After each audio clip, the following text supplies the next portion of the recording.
Okay, तो आज की हमारी क्लास है।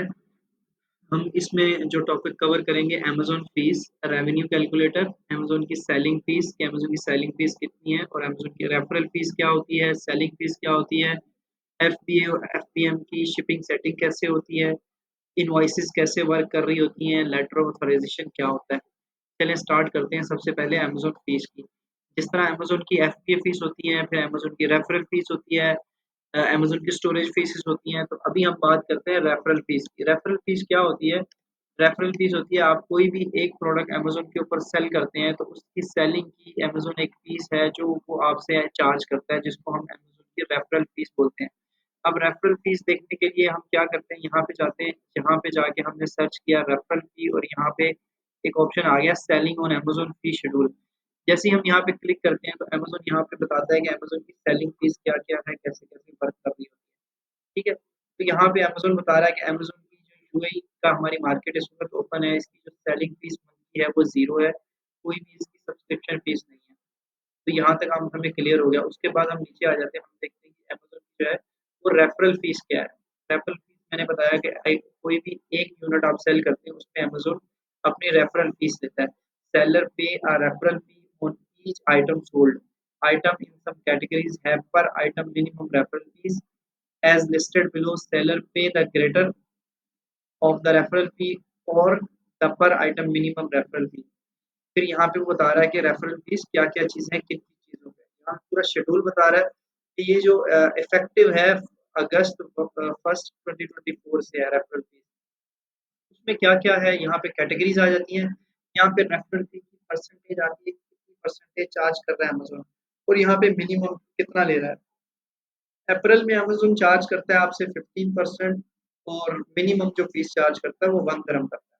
बेबी कैटेगरी में अमेज़न चार्ज करता है 8% अगर आपकी प्रोडक्ट बिलो है 15 एईडी से। अगर आप कोई भी प्रोडक्ट आप सेल करते हो और उसकी प्राइस 50 दिरहम से कम है, तो अमेज़न 8% चार्ज करेगा। अगर कोई प्रोडक्ट आप सेल करते हो उसकी प्राइस ग्रेटर दैन 50 दिरहम है, तो अमेज़न 15% चार्ज करेगा। इसकी एग्ज़ाम्पल मैं ऐसे दूँगा, एक प्रोडक्ट है बेबी शैम्पू। बेबी शैम्पू आपने 100 दिरहम का सेल किया तो उसमें अमेज़न जो है वो 50 15 एईडी चार्ज करेगा और अगर आपने वही आपने 50 से कम वाला कोई सेल किया 49 का है, 40 का है तो वो 8% चार्ज करेगा। इसी तरह ब्यूटी कैटेगरी में भी सेम अमेज़न चार्ज करेगा। बुक की कैटेगरी में 15% है, कैमरे की कैटेगरी में 8% है। इलेक्ट्रॉनिक की कैटेगरी में भी सेम 15% और 8% है, लेकिन इसमें डिफरेंस ये है कि 15% तब आएगा जब आप 250 एडी की प्रोडक्ट से ज़्यादा चार्ज करोगे, टच करोगे, सेलिंग करोगे तो 15% चार्ज करेगा। अगर आपकी प्राइस ग्रेटर देन 250 है तो 8% चार्ज करेगा। ठीक है? यहाँ फर्नीचर की सारी चीज़ें। तो ये होती है अमेज़न की रेफरल फीस। रेफरल फीस के बाद एक और फीस आती है जिसको हम बोलते हैं अमेज़न की एफबीए फीस। एफबीए फीस क्या है, ये हम रेवेन्यू कैलकुलेटर में आए हैं। यहाँ पे अमेज़न बता रहा है कि उसकी रेफरल फीस की मद में अमेज़न चार्ज कर रहा है 16.50 और यहाँ पे फुलफिलमेंट कॉस्ट जिसको एफबीए बोलते हैं, एफबीए में अमेज़न चार्ज कर रहा है 7.20 और फिर यहाँ पे शिपिंग कॉस्ट नीचे आ जाते हैं स्टोरेज कॉस्ट। स्टोरेज क्या होता है, जब हम एफबीए करते हैं प्रोडक्ट हमने अमेज़न के वेयरहाउस में भेजी होती है, तो अमेज़न वो जो स्टोर करता है उसकी चार्जेस लेता है। तो वो है 0.04। तो ये है अमेज़न की फीसेस। तो आपने जब भी आपको पता करना है कि मेरी प्रोडक्ट की अमेज़न की फीस क्या है, सबसे पहले आपने उस प्रोडक्ट की कैटेगरी देखनी है। आपकी प्रोडक्ट की जब आपको कैटेगरी पता चल जाती है कि ये मेरी किचन की कैटेगरी है, टॉयज़ की कैटेगरी है, बाथ की कैटेगरी है, कोई भी कैटेगरी है। उसके बाद आप चले जाते हो यहाँ से जाके रेफरल फीस पे क्लिक करेंगे तो आपको पता चल जाएगा कितने परसेंट अमेज़न आपसे फीस चार्ज करेगा। ठीक है? यहाँ तक तो आ गई फीस वाली। अब हम बात करते हैं रेवेन्यू कैलकुलेटर की। जब भी कोई भी प्रोडक्ट आप अमेज़न के ऊपर सर्च करते हैं, तो आपने क्या करना है उसका जब आप सोर्सिंग करते हो तो आपने अपना प्रॉफिट मार्जिन निकालना है। अब आपने देखना है कि वो प्रोडक्ट आपको कितने की मिल रही है और आपकी सोर्सिंग कितने की है, आप सेलिंग कितने की करोगे, उसमें अमेज़न की फीस रेफरल फीस क्या है, अमेज़न की स्टोरेज फीस क्या है, अमेज़न की एफबीए फीस क्या है, ये सब चीज़ें समझना ज़रूरी है। इस वक़्त हम रेवेन्यू कैलकुलेटर पे यहाँ पे हमने एक एसेट डाल के रखा हुआ है पहले से, ये प्रोडक्ट है ऑटोमैटिक कैट लेज़र टॉयज़। हम इस प्रोडक्ट को चेक करते हैं रेवेन्यू कैलकुलेटर में जाके कि ये किस तरह वर्क करता है। हम यहाँ पे गए हैं तो हमने देखा ये प्रोडक्ट जो है ये इस वक़्त ये प्रोडक्ट सेल हो रही है 1010 की 109.99 की। इस वक़्त सेलिंग प्राइस है इसकी अमेज़न पे। और फिर हमने इसको क्या किया, हमने इसको अब हमने चेक कर लेना है कि इस पे अमेज़न क्या-क्या चार्ज कर रहा है। 16.50 अमेज़न जो है एफबीए फीस चार्ज कर रहा है, फुलफिल बाय अमेज़न की सर्विसेज़ जब हम लेते हैं, तो यहाँ पे ये एफबीए है और ये योर फुलफिलमेंट मीन्स एफबीएम ये प्रोडक्ट हम अपने वेयरहाउस में, अपने घर में, रूम में, ऑफिस में कहीं भी स्टोर करते हैं, तो उसमें अमेज़न सिर्फ डायरेक्टली आपसे रेफरल फीस चार्ज करेगा यहाँ पे। यहाँ पे अमेज़न ना आपसे एफबीए फीस चार्ज करेगा, ना स्टोरेज चार्ज करेगा, ये सारा आपका प्रॉफ़िट है। ठीक है?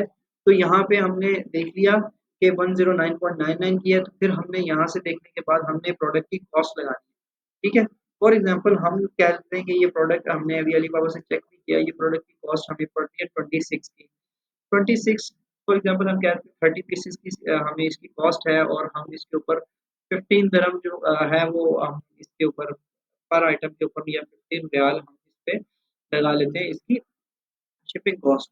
तो ये हमें पड़ जाती है 45 की। अगर अब ये 45 की प्रोडक्ट हमें मिलती है, तो ये 45 की प्रोडक्ट प्लस अमेज़न की रेफरल फीस प्लस अमेज़न की एफबीए फीस और स्टोरेज फीस मिला के एक आइटम की जो हमारी कॉस्ट आ रही है, वो आ रही है 68.74 ठीक है? ये सब कुछ आ रहा है, ठीक है? इसके बरअक्स जब यहाँ पे हम इसी को 45 करते हैं, तो यहाँ पे हमारी कॉस्ट आ रही है 61.50 क्योंकि यहाँ पे एफबीए नहीं है और स्टोरेज फीस नहीं है। इस वजह से यहाँ पे हमारी कॉस्ट हमारी ही ज़्यादा है। फिर हमें बता रहा है कि अगर हम एक पीस सेल करते हैं तो हमें नेट प्रॉफिट जो आ रहा है वो आ रहा है 41.25 जिसमें सारे एक्सपेंसेस हैं आपकी प्रोडक्ट की कॉस्ट, आपकी शिपिंग कॉस्ट, अमेज़न की एफबीए फीस, अमेज़न की स्टोरेज फीस, अमेज़न की रेफरल फीस सब कुछ करके। और यहाँ पे हमारा प्रॉफिट जो है वो 48.49 आ रहा है। यहाँ पे हमारा मार्जिन ज़्यादा है क्योंकि एफबीए फीस नहीं है। हम एग्जांपल करते हैं कि हमें ये प्रोडक्ट हमने 100 पीसेस सेल कर दिए सिर्फ एक प्रोडक्ट 100 पीसी जब हमने सेल किए तो ये एक प्रोडक्ट हमारा जो रेवेन्यू जनरेट कर रही है वो 4124 रियाल कर रही है एक प्रोडक्ट और यहाँ पे अगर हम 100 पीसी सेल करते हैं एज एफबीएम तो हमें 4849 ये चार्ज कर रही है। इसमें ये है कि आपको फुलफिलमेंट खुद करनी पड़ती है, पिक पैक करना पड़ेगा, अमेज़न को देना पड़ेगा सारा, तो आपका मार्जिन ज़्यादा हो जाता है। बट एफबीए में आपकी हैसल फ्री होता है, आपको टेंशन नहीं होती है। आपने एक दफ़ा 50 100 पीस बाय करके वेयरहाउस में भेज दिए, अमेज़न क्या करता है पिक पैक शिप करता है, डिलीवर करता है, रिटर्न होता है तो रिटर्न करता है। आपका कोई भी हेडेक नहीं होता। इस तरह हम रेवेन्यू कैलकुलेटर के ज़रिए जो है हम अपना कैलकुलेट कर सकते हैं प्रॉफिट। अब एफबीएम की जो शिपिंग है वो कैसे होगी यहाँ से जाएँगे आप, यहाँ से जाके आप शिपिंग सेटिंग में जाएँगे, सेटिंग में जाके आप शिपिंग सेटिंग में जाएँगे और शिपिंग सेटिंग में जाके आपने देखना है कि जी किस तरह हम जो है वो एफबीएम की शिपिंग कर सकते हैं। एफबीएम में ईज़ी शिप क्या होता है मैंने आपको पहले बताया था हम अमेज़न की कोरियर सर्विस यूज़ कर रहे होते हैं। यहाँ पे हमने शिपिंग डाली हुई है कि जो अ 10 दिरहम जो है हम कस्टमर से चार्ज करेंगे, ठीक है? यहाँ पे एडिट पे क्लिक करके आप इसके ऊपर इसको चेंज कर सकते हैं। स्टैंडर्ड प्रायोरिटी जो है इनको छोड़ दें आप शिपिंग रेट, ट्रांज़िट टाइम जो वो भी इसी में ही है। जैसे ही आप यहाँ पे जाते हैं, यहाँ पे जाने के बाद आप एडिट पे क्लिक करते हैं। एडिट पे क्लिक करने के बाद ये एडिट पे ना भी गए तो इस सेटिंग में जाएँगे तो यहाँ पे जाके आपने हैंडलिंग टाइम बताया। हैंडलिंग टाइम क्या है कि आप कितनी देर में हैंडल करोगे पार्सल अमेज़न को या थर्ड पार्टी कोरियर को या अमेज़न को। तो यहाँ हमने हैंडलिंग टाइम ऑलरेडी 2 दिन रखा हुआ है। फिर उसके बाद सेल्फ शिप क्या होता है, एक होता है ईज़ी शिप में हम अमेज़न की सर्विस यूज़ कर रहे होते हैं। अमेज़न आपके ऑर्डर डिलीवर करता है आपके घर से, आपके ऑफ़िस से पिक करके जो ऑर्डर आपको आता है। सेल्फ शिप में अमेज़न का कोई भी जो है वो वर्क नहीं होता, कोई भी रिस्पॉन्सिबिलिटी होती है। सेल्फ शिप में आप क्या करते हो, आप थर्ड पार्टी कोरियर लॉजिस्टिक को हायर करते हो। जिसमें दुबई की बात करें तो शिपा है, ज़ाजिल है, नकील है और कैमल है। ये सारी समसा है, ये सारी कोरियर सर्विसेज़ इनकी ट्रैकिंग अमेज़न एक्सेप्ट करता है। आप इनके साथ अकाउंट ओपन करते हैं और ओपन करके जब आपका ऑर्डर आता है, आप ऑर्डर उनको देते हो, वो फिर ऑर्डर आपके बिहाफ़ पे कस्टमर तक डिलीवर करते हैं। वो एक ट्रैकिंग देते हैं, ऑर्डर प्रोसेसिंग करते हुए आपने वो ट्रैकिंग लाज़िम यूज़ करनी है ताकि जो है आपका कस्टमर ट्रैक कर सके, अदरवाइज़ ट्रैकिंग का इश्यू आ जाएगा आपको, ठीक है? Handling process. इनवॉइस इनवॉइस क्या चीज़ है? इनवॉइस ये चीज़ है जब आपको कोई किसी भी चीज़ का कंप्लेन आती है। फॉर एग्ज़ाम्पल आपने एक प्रोडक्ट सेल की और सेल करके कस्टमर ने बोल दिया ये प्रोडक्ट ऑथेंटिक नहीं है, इस प्रोडक्ट में इश्यू है, ठीक है? तो यहाँ पे वो कंप्लेन आपके पास शो होती है जिसको हम बोलते हैं प्रोडक्ट ऑथेंटिसिटी कंप्लेन या आईपी कंप्लेन। तो इसमें अमेज़न आपसे प्रूफ़ माँगता है कि मुझे डॉक्यूमेंटेड प्रूफ़ दो कि आपने ये प्रोडक्ट कहाँ से बाय किए हैं, कितने पीसेस बाय किए हैं, कब बाय किया है, ठीक है? फिर आपने जिस भी ब्रांड से, डिस्ट्रीब्यूटर से, होलसेलर से जो ऑथेंटिक है, जिसकी इनवॉइसेस ऑलरेडी आप अभी आ रही है आवाज़?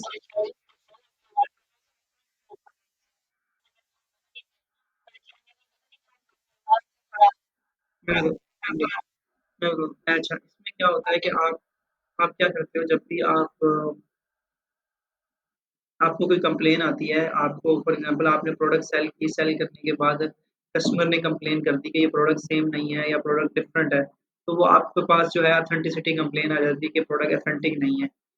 जैसे सिरावी है, लोशन है, इस तरह की बहुत सारी प्रोडक्ट्स, ब्यूटी की प्रोडक्ट्स की कॉपी चाइना से डेरा में बहुत ज़्यादा मिलती है कॉपी। जब हम कॉपी सेल करते हैं या कोई भी बंदा सेल करता है तो उसका इश्यू ये होता है कि अमेज़न इनवॉइसेस माँगता है, कंप्लेन आती है, इनवॉइसेस माँगता है, तो इनवॉइसेस वो होती है बेसिकली अमेज़न आपसे रिक्वायर कर रहा होता है कि आपने प्रोडक्ट ऑथेंटिक डिस्ट्रीब्यूटर से ओरिजिनल प्रोडक्ट सेल किए। अमेज़न कभी भी अलाउ नहीं करता कि उसकी प्रोडक्ट उसके इस प्लेटफ़ॉर्म को यूज़ करते हुए कोई भी डुप्लीकेट कॉपी या फेक आइटम सेल करे। तो उसके लिए अमेज़न ने एक सिस्टम बनाया हुआ है पॉलिसी कंप्लायंस का। पॉलिसी कंप्लायंस में अकाउंट हेल्थ आता है, अकाउंट हेल्थ में जितने भी इश्यूज़ हैं, ये इश्यूज़ आते हैं। कोई भी इश्यू आता है तो अमेज़न डॉक्यूमेंटेड प्रूफ माँगता है आपसे कि जी मुझे प्रूफ दो ये प्रोडक्ट आपने सेल की है तो कहाँ से ली है, कितने पीसेस लिए हैं, कब लिए हैं, जिससे लिए हैं वो ऑथेंटिक है या नहीं डिस्ट्रीब्यूटर, कुछ ऐसा तो नहीं है कॉपी बना के दे रहा है। जब वो चीज़ें आप देखते हो तो अमेज़न रिमूव कर देता है आपकी वायलेशन। तो आपने मेक श्योर करना है जब भी आपने प्रोडक्ट बाय करनी है, आपने ऑथेंटिक डिस्ट्रीब्यूटर से ओरिजिनल प्रोडक्ट सेल करनी है, कभी भी आपने फेक प्रोडक्ट सेल नहीं करनी। अमेज़न ऑर्डर के लिए आपने इनवॉइसेस कैसे जनरेट करनी है? आप जैसे ही मैनेज ऑर्डर में जाते हो, मैनेज ऑर्डर में जब आपके ऑर्डर आते हैं तो आपको अभी हम मैसेज में जाते हैं, मैं आपको जब आप ऑर्डर आते हैं तो आपको कस्टमर कहता है कि मुझे इनवॉइस दो। एक इनवॉइस वो थी जो अमेज़न डॉक्यूमेंटेड प्रूफ माँगता है कि ये प्रोडक्ट ऑथेंटिक है, कोई इश्यू नहीं है। एक इनवॉइस ये सेकंड इनवॉइस है, जब भी जैसे फॉर एग्ज़ाम्पल आपकी कंपनी है और आपने अपनी कंपनी के लिए कोई भी प्रोडक्ट बाय की है, आप ऑपरेशन मैनेजर हैं या कुछ भी है, तो आपको उसकी इनवॉइस चाहिए ताकि आप कंपनी से या अपने ऑफिस से बिल ले सकें।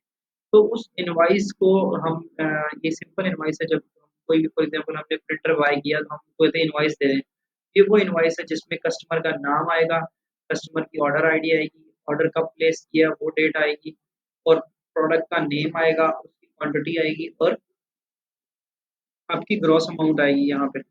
तो आप इसका पीडीएफ बना के आप कस्टमर को फॉरवर्ड कर देते हो। जैसे एक इन्होंने मुझसे माँगा हुआ है ज़ाहिद ने, can you provide an invoice for my order number this. तो मैंने उसको ये please find the attachment PDF में उसको सेंड कर दिया। तो ये इनवॉइस है। ये दोनों इनवॉइस है, दोनों में डिफरेंस है जो मैंने आपको बता दिया। थर्ड वन जो चीज़ है वो है लेटर ऑफ ऑथराइज़ेशन। बाज़ औक़ात क्या होता है हम अमेज़न को हमारे पास ऑथेंटिसिटी की कंप्लेन आ गई, हमने जो है वो इनवॉइसेज़ सेंड कर दी। अब अमेज़न है उसकी इनवॉइसेज़ उस डिस्ट्रीब्यूटर की, सप्लायर की, होलसेलर की, ब्रांड की एक्सेप्ट ही नहीं कर रहा। अमेज़न कहता है कि मुझे लेटर ऑफ ऑथराइज़ेशन दो कि एक ऐसा लेटर दो जिसमें इस ब्रांड ने लिखा हो कि मैं ऑथराइज़ करता हूँ कि ये मेरी प्रोडक्ट अमेज़न के ऊपर सेल करे। वो फिर आपने ब्रांड से रिक्वेस्ट करनी होती है, ब्रांड से लेने के बाद आपने जो है वो सबमिट करना होता है ताकि अमेज़न आपकी वायलेशन जो है वो रिमूव कर दे। उसके बाद जो टॉपिक आता है वो है view selling application soft approval brand approval. View selling application में क्या होता है, आप मेन्यू में जाते हैं, मेन्यू में जाके कैटलॉग में जाके व्यू सेलिंग एप्लीकेशन में क्या है, जितने भी आप ब्रांड के लिए अप्लाई करते हो और उस ब्रांड का जब आपको आपने देखना होता है कि मुझे अप्रूवल मिला है या नहीं मिला। तो यहाँ पे अप्रूव पे जब हम क्लिक करते हैं तो ये सब ब्रांड्स हैं जिनके हमें अप्रूवल मिले हुए हैं। जब हम डिक्लाइन पे करते हैं तो यहाँ पे हमें पता चलता है कि इन 2, 3, 4 जितने भी ब्रांड हैं इनका हमें अप्रूवल नहीं मिला, ठीक है? तो यहाँ से हमें पता चलता है कि हमने किसी ब्रांड के लिए अप्लाई किया, उसका अप्रूवल मिला या नहीं मिला। Soft approval hard hard approval क्या होता है? कोई भी एक्शन आपने लिया और एक्शन लेके आपने कॉपी किया और ऐड प्रोडक्ट में जाके पेस्ट किया, अगर तो वो प्रोडक्ट लिस्ट हो रही है, तो वो सॉफ्ट अप्रूवल है। अगर वो कह रहा है कि इनवॉइसेस मुझे दो, तो उसको बोलते हैं हार्ड अप्रूवल, आपने प्रॉपर इनवॉइसेस सबमिट करनी होती है।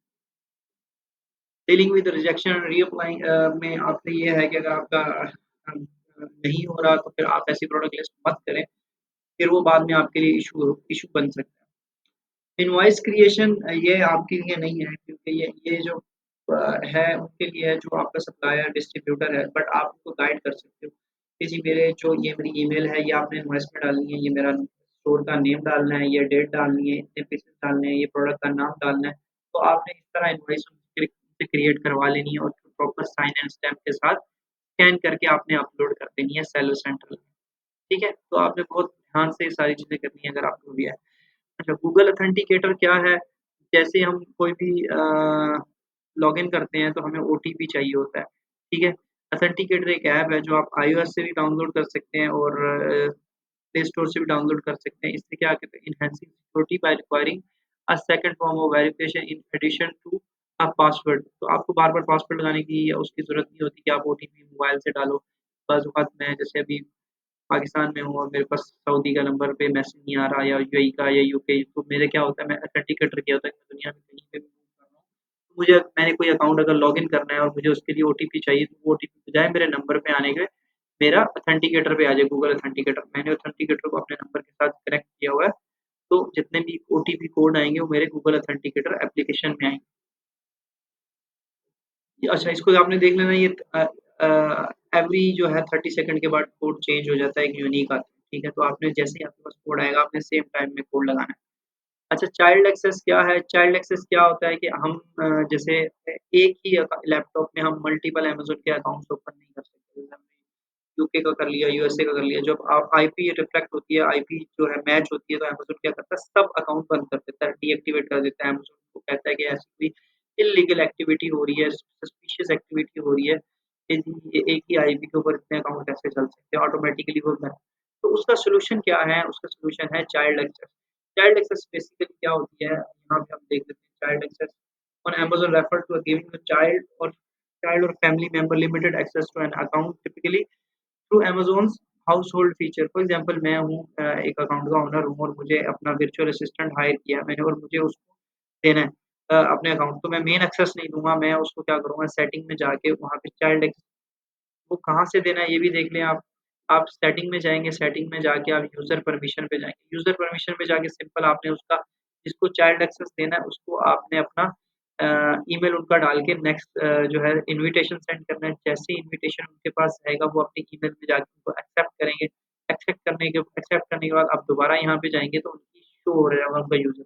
फिर वहाँ पे जाके आपने वन बाय वन उनको परमिशन देनी है कि जी मैं आपको अकाउंट इन्फॉर्मेशन परमिशन नहीं देना चाहता, लॉगिन की परमिशन नहीं देना चाहता, शिपिंग सेटिंग की परमिशन नहीं देना चाहता। मैंने आपको जो परमिशन देनी है, एक मेरा वीए है, उसकी रिस्पॉन्सिबिलिटी क्या है, प्रोडक्ट हंटिंग करना, प्रोडक्ट लिस्टिंग करना और इन्वेंटरी मैनेज करना और ऑर्डर। तो मुझे ये 4 जो है एक्सेस मैंने उनको देनी।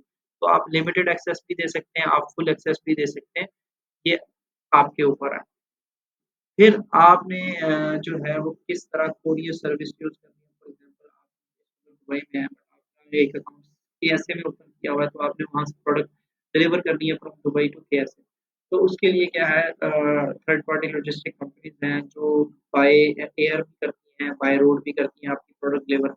आपने क्या करना होता है, उनके साथ अकाउंट ओपन करना है, प्रॉपर अकाउंट ओपन करने के बाद जब आपको ऑर्डर्स आते हैं, तो वो फिर आपके ऑर्डर आपके बिहाफ़ पे पिक करते हैं और ये क्रॉस बॉर्डर जो है शिप करते हैं। और उसमें कुछ कैश ऑन डिलीवरी के ऑर्डर होते हैं, कुछ ऐसे होते हैं जो ऑलरेडी पे हुए होते हैं।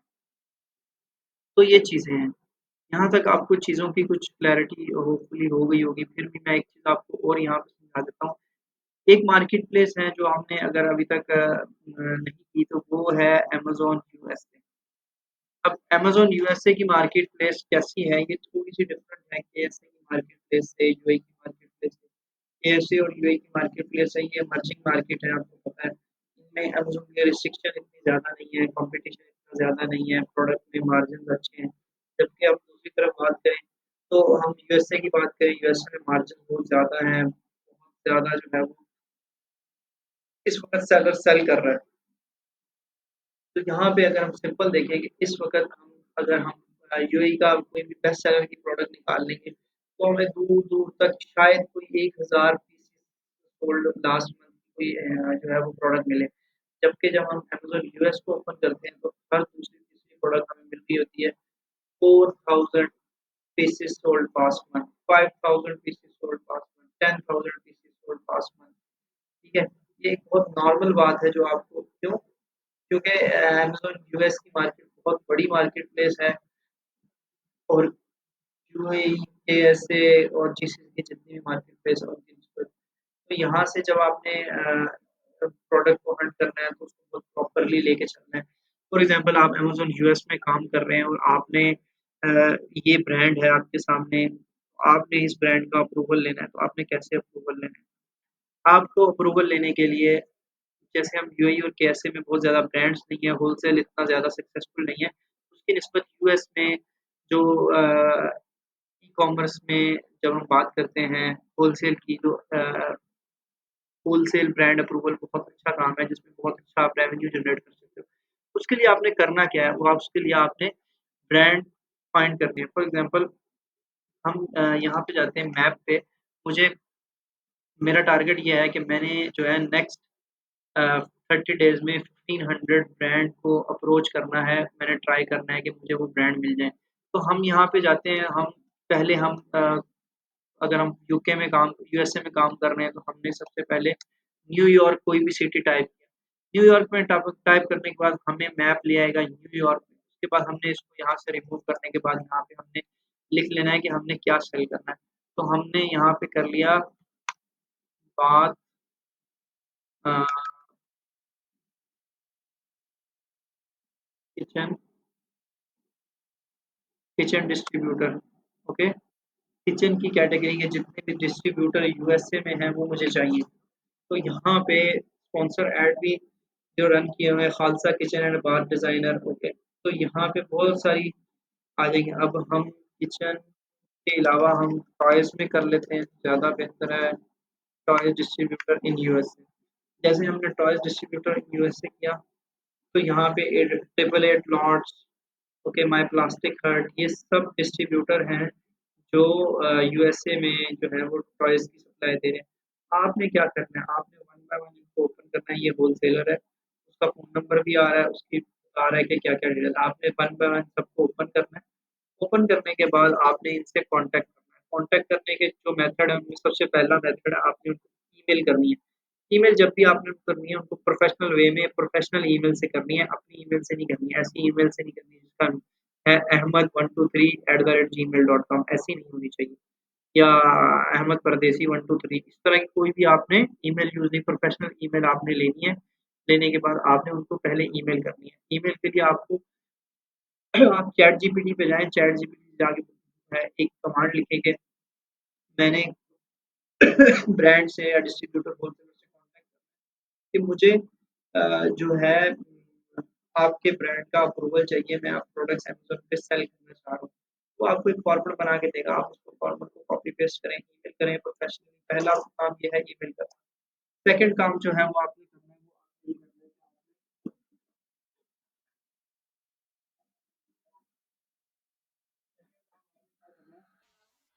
है आवाज़ आ रही है? सेकंड काम आपने क्या करना है, आपने इनके साथ जो है उनको कॉल करनी है नंबर से। नंबर आप कौन-सा यूज़ कर सकते हैं, आप वाईकी भी कर सकते हैं, आप टेक्स्ट नाउ भी कर सकते हैं, ठीक है? तो आपने उनको कॉल करनी है, कॉल करके आपने उनके साथ प्रोफ़ेशनल बात करनी है कि जी हम जो है वो रीसेलर हैं, हम आपको प्रोडक्ट सेल कर सकते हैं। उसके लिए आपके पास एलएलसी होनी चाहिए प्रॉपरली और टैक्स फाइलिंग हुई भी हो, आपकी एलएलसी अपडेटेड हो, आपके पास फिज़िकल यूके या यूएसए का एड्रेस हो, तो फिर वो आपसे डॉक्यूमेंट माँग रहे होते हैं कि आप अपने डॉक्यूमेंट प्रोवाइड करें, आप अपने डॉक्यूमेंट प्रोवाइड करते हैं, तो इस तरह आपको अप्रूवल मिल जाता है। तो आपका टारगेट ये होना चाहिए कि आपने मंथली 50 जो डिस्ट्रीब्यूटर हैं या ब्रांड है, आपने उनको अप्रोच करना है और अप्रोच करने के बाद आपने उनको जो है उनकी एक एक्सेल शीट बनानी है और उनके ऊपर अपडेट करना है कि आपने उनको ईमेल की है या नहीं की है, अगर ईमेल की है तो क्या रिस्पॉन्स आया है और तो आपके पास आफ्टर 1 मंथ 1500 ब्रांड या डिस्ट्रीब्यूटर के जो हैं वो डिटेल आपके पास होगी। तो इस तरह आपने 1500 को जब आप अप्रोच करोगे तो एंड ऑफ द मंथ आपके पास 10, 15, 20, 25 ब्रांड ऐसे होंगे जिन्होंने आपको रिप्लाई किया होगा या उन्होंने अपनी अकाउंट ओपन करवाया होगा। तो ये सारा प्रोसेस था। होपफुली आपको चीज़ों की समझ आ गई होगी। फिर भी कोई क्वेश्चन है तो आप मुझसे पूछ सकते हैं। ये मैंने आपको गाइड करना था कि आज की क्लास में चीज़ें हमने किस तरह लेके चलनी है। अमेज़न की जो है वो सेलिंग फीस क्या है, रेफरल फीस क्या है, पीएम की शिपमेंट हमने कैसे करनी है, इनवॉइस कितने किस्म की होती हैं, वो कैसे बनती हैं। फिर लेटर ऑफ ऑथराइज़ेशन क्या होता है, कहाँ यूज़ होता है, इनवॉइस सबमिट कैसे होती है, गूगल ऑथेंटिकेटर क्या है, उसको कैसे कैसे यूज़ कर सकते हैं, चाइल्ड एक्सेस क्या है। तो ये सारी चीज़ें हमने आज डिस्कस की हैं। अगर आपको कोई क्वेश्चन है तो हम उससे